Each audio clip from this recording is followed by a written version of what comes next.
Hindi mapigilan ang panginginig at paggalaw ng katawan. Hindi makatayo. At hindi makapagsalita ng maayos.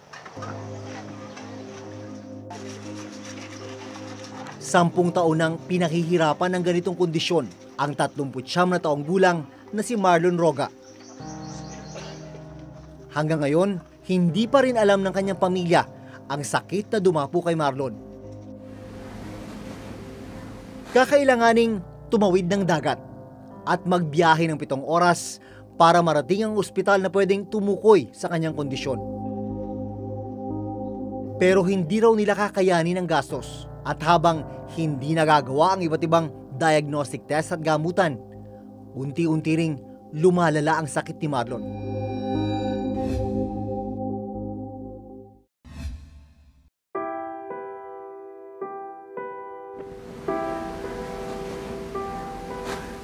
Mula sa Maynila, mahigit 12 oras ang biyahe papunta sa bayan ng Mamburao Occidental, Mindoro.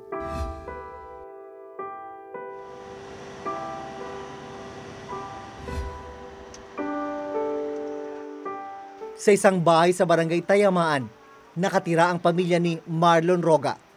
Dahil hindi na makatayo at makakilos, ang 11 taong gulang niyang anak na si Ana Marie ang nasisilbing mga kamay at paa ni Marlon. Taong 2010, nang unang makaramdam daw ng panghihina at panginginig ng paa si Marlon. Hanggang sa unti-unti raw itong umakyat sa kanyang buong katawan. 2015, tuluyan na siyang hindi makalakad at hindi makapagsalita ng maayos.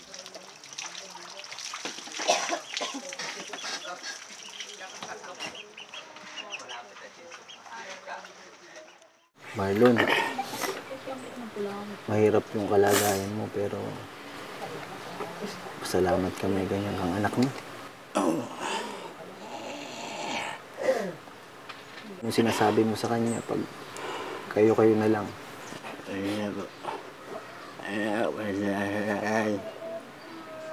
Buhay ng yung dalay, kaya lang ako.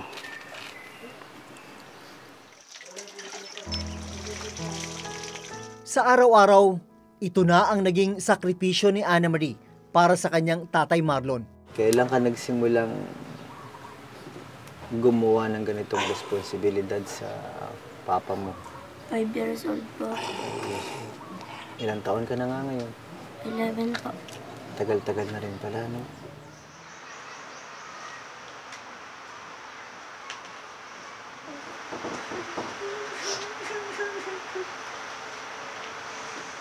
Paano mo pinapalakas yung loob niya? Sinasabi po sa kay Papa, lumaban po siya. Bakit mo ginagawa ang lahat ng ito para sa papa mo? Mahal ko po si Papa.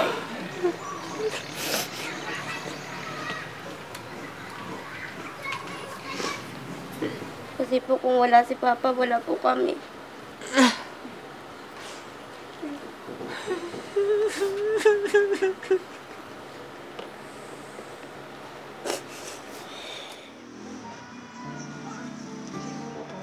Matapos asikasuhin ang ama, bubuhatin at dadalhin muna ni Ana Marie ang kanyang tatay sa tindahan.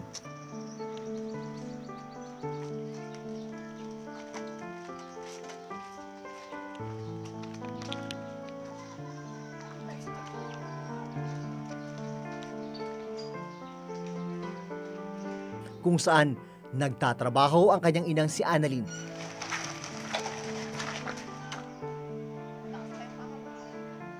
Si Annalyn naman ang magbabantay sa asawa. Pagkatapos maihatid, diretso na sa eskwela ang bata. Nasa grade 6 na si Ana Marie. 1 buwan na lang, magtatapos na siya sa elementarya. Ano ang gusto mong makita sa araw ng graduation mo? Sana po gumaling na si Papa pagka-graduate ko po.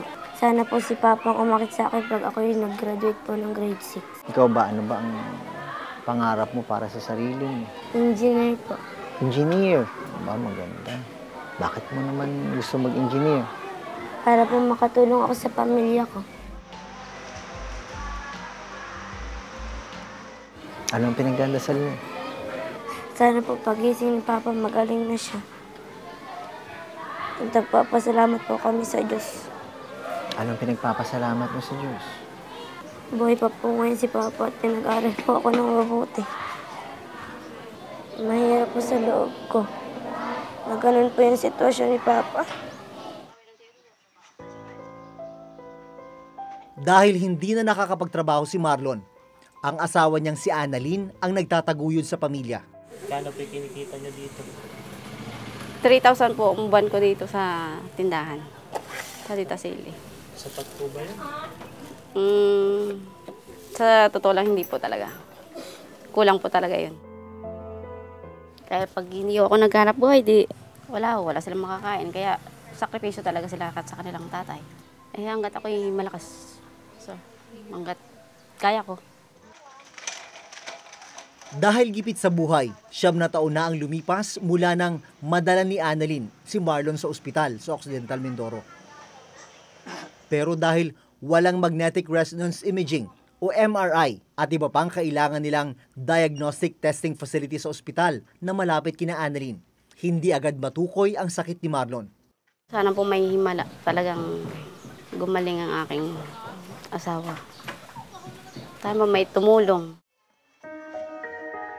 Napag-alaman namin na may kuya pala si Marlon na namatay matapos makaranas ng kaparehong sintomas, gaya ng unti-unting pagkawala ng kontrol sa galaw ng katawan, panghina at hirap sa pagsasalita. Ang malungkot, namatay ang kanyang kapatid na si Elmar na hindi man lang natukoy ang sakit. Ang nakababata namang kapatid ni Marlon na si Adonis, 33 taong gulang, nagsisimula na ring makaramdam ng parehong sintomas.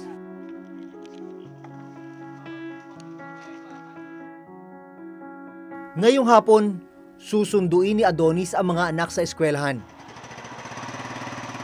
Nanginginig man at hindi makontrol ang paggalaw ng ilang bahagi ng kanyang katawan, pinipilit pa rin ni Adonis na makatulong sa pamilya. Adonis, nung nagkasakit yung kuya mo, si Marlon, tapos yung sinundan mo pa na kuya, anong naiisip mo ng mga panahon na yun? Parang naisip ko din, parang baka tamaan din ako ng ganun sakit. Pero nung nag-edad po ako ng 28, sinabi sa sarili ko, wala mo lang naramdaman. 2018 ba nung tinamaan ng sakit yung dalawang Oo, kuya? 28 po sila parehas eh. 28 sila. 28 po sila. So nalampasan mo na yung edad na 28. Parang dahil na po ako. Parang okay na sa akin, parang ay wala na. Mm-hmm. Lampas na sa akin. Parang 2018 po, may naramdaman ako sa katawan ko. Ito, parang nanghihina siya, tampa ako. 30 pa lang po. Naramdaman ko na siya. Ito, parang nanghihina. Parang hindi ako makasipa ng motor masyado. Tapos hindi ko po pinansin yun, dire-diretso pa rin paghanap buhay ko, laot pa rin laot. Sa laot po, naramdaman ko naman, ito naman, tuhod. Itong dalawang tuhod ko. Pag kinikilo ko siyang ganyan, pag inunat ko, sakit. Ito po, naramdaman ko na, hindi siya may lakad. Ilan taong ka na nun?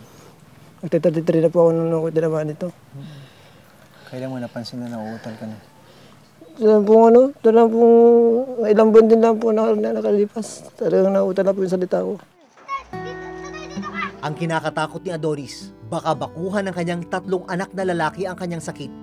Sabi ko po, yun na po sana po yung maranasan ng mga anak ko.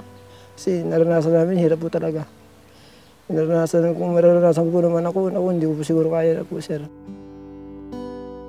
Nagpa-check up daw si Adonis sa iba't ibang ospital. Ang problema, dahil hindi nila nagawa ang mga diagnostic test, hindi rin natukoy ang sakit ni Adonis. So, unang check up po namin, nirequest po kami ng doktor na magkaroon siya ng nerve test. So, isinagawa po namin yung nerve test na ito sa Manila, Quezon City. Second, balik namin para sa check-up, kasama po yung resulta ng nerve test. Sabi po ng doktor, wala naman po, negative naman po.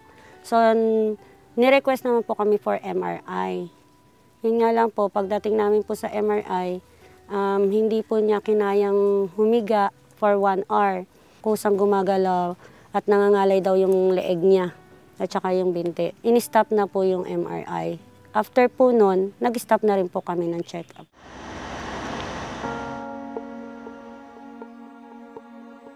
Wala pang 15 minuto ang biyahe mula sa barangay ni Marlon at Adonis makakarating ka na rito sa Provincial Hospital ng Occidental Mindoro. Pero wala rito yung mga kailangang gamit para masuri na mabuti ang mga pasyenteng may kakaibang sakit, gaya ni na Marlon at Adonis.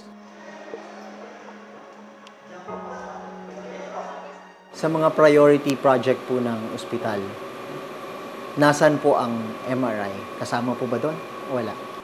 As of now, hindi pa daw siya na isasama. 3 years plan pa siguro yun. Pero for the first 2 years, siguro hindi pa natin maano yun. Kasi ang next namin is the 2D Echo and the Dialysis Center. Nagpuput up kasi ng dialysis center dito. So pag mga pasyente na kailanganin ng MRI, wala po talagang ibang paraan kundi umalis ng isla? Opo, umalis ng isla. At ang pinakamalapit namin dito na pinagdadalhan is the Batangas Medical Center. Meron tayong dito, ENT, surgery. Pag sa surgery, syempre hindi namin kaya dito ang heart surgery at saka neuro. Hindi natin pwede yan. Pero may orthopedic tayo. Paano po sinasabihan ng pasyente pag talagang hindi kaya tanggapin ng ospital? Naiintindihan nila kasi alam nila yung kapasidad ng ospital kung hanggang saan lang.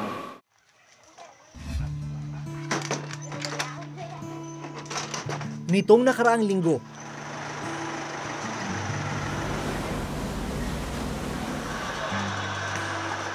sa tulong ng lokal na pamahalaan, naitawid ng dagat at nadala sa ospital ang magkapatid.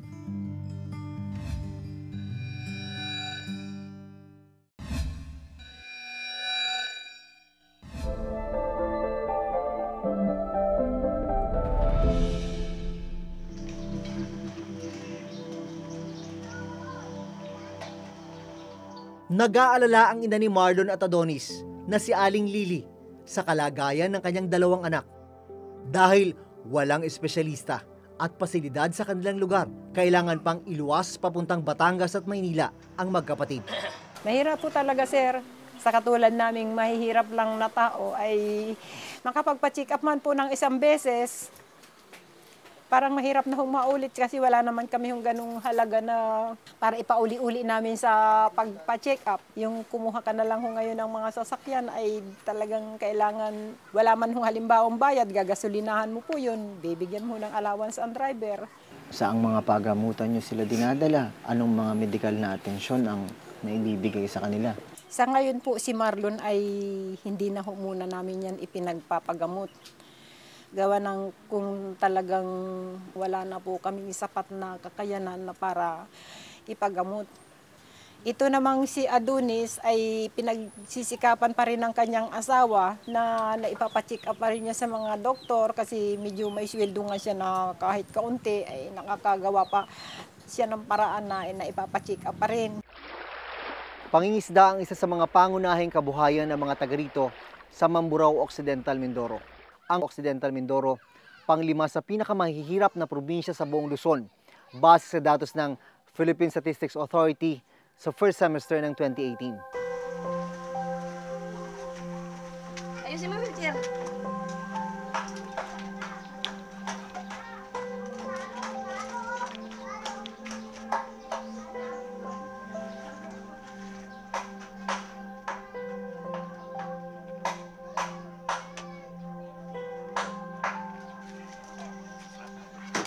Sa tulong ng lokal na pamahalaan ng Mamburao, itatawid ng isla ang magkapatid na Marlon at Adonis para masuri ng mga espesyalista. Sana po gumaling na si Papa pagbalik.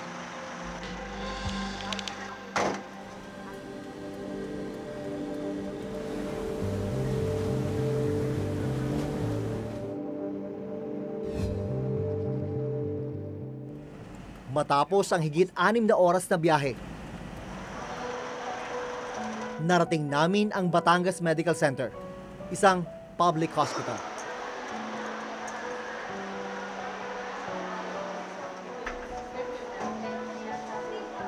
Agad na tiningnan ng resident doctor ang magkapatid.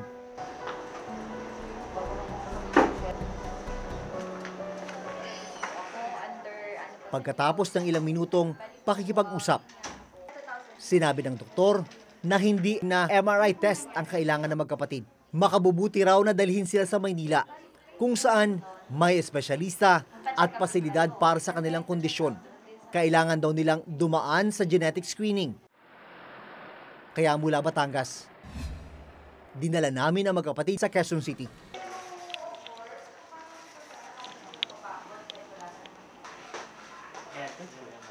What we see right now is they have dystonia, twisting of extremities because of the contraction of the muscles. Extremities of the arms, of the legs. Si Marlon has inversion of the legs already. And both of them have retrocollis, or the backward twisting of the neck. Base sa preliminary check-up ng doktor, posibleng nagtataglay ang magkapatid ng sakit na tinatawag na X-linked dystonia Parkinsonism o XDP. Isa itong rare progressive movement disorder. Wala pa itong gamot hanggang sa ngayon. It is not curable, but it is treatable. For now, we have both medical and surgical options for X-linked dystonia Parkinsonism. So for the medical part, we could give medications that help with the Parkinsonism, and also we could inject these patients with botulinum toxin to help relax these muscles so that the dystonic posturing is not that severe. Initially, we could start them on oral medications and see how they respond to it. Para makumpirma ang sakit ng magkapatid, kailangan nilang dumaan sa mas malalim na pagsusuri at diagnosis. Pero kakailanganin nilang makaipon ng 30,000 pesos para sa genetic screening nilang dalawa. Walang magulang na makakatiis sa anak. Bagamat kahit gaano siguro katigas ang loob ng magulang, pagdating na ang anak, makikita mo sa ganyan. Ewan ko lang kung hindi madurog ang inyong puso. Ako nga, kung minsan hindi ko sila kaya tingnan, sir, eh. Ginagawa naman ho ang paraan para sila ay gumaling. Ang problema ng kakulangan ng mga pasilidad sa lugar ng magkapatid na Marlon at Adonis, hindi lang sa Occidental Mindoro nangyayari. Sa datos namang ito ng Department of Health, 50 sa 721 lamang na government hospitals sa buong bansa ang may tuturing na level 4 o level na may kumpletong pasilidad. Nakakalungkot na taong 2020 na hindi pa rin umuunlad ang bayan natin sa serbisyong pangkalusugan. Hanggang ngayon, 6 hanggang 7 Pilipino ang namamatay o nagkakasakit na hindi nakakakita ng doktor. Meron tayong 70,000 na active medical doctors registered. Pero ito ay nakakonsentrate mainly sa urban areas at hospital. Mayroon lamang 3 public health doctors na nagsiserve sa 100,000 population, which is malaking kakulangan.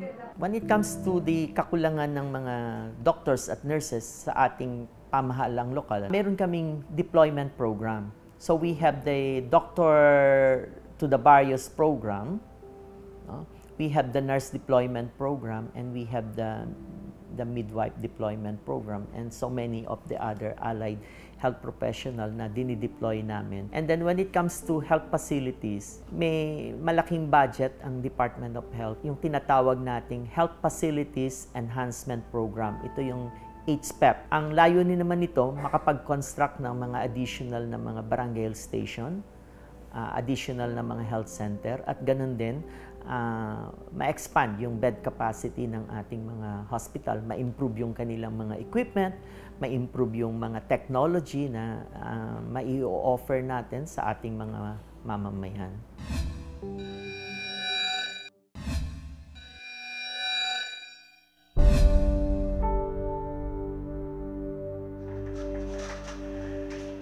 Bago pa man ang treatment o gamutan, dapat munang sumailalim sa mga diagnostic test ng pasyente para matukoy ang sakit. Pero sa unang prosesong ito, marami ng Pinoy ang hirap.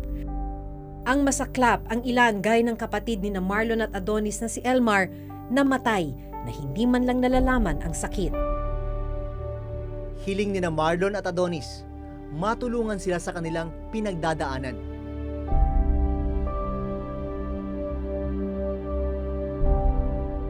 Hanggang sa susunod na Huwebes, ako si Maki Pulido. Ako si Jun Veneracion. At ito nakatala sa aming Reporter's Notebook.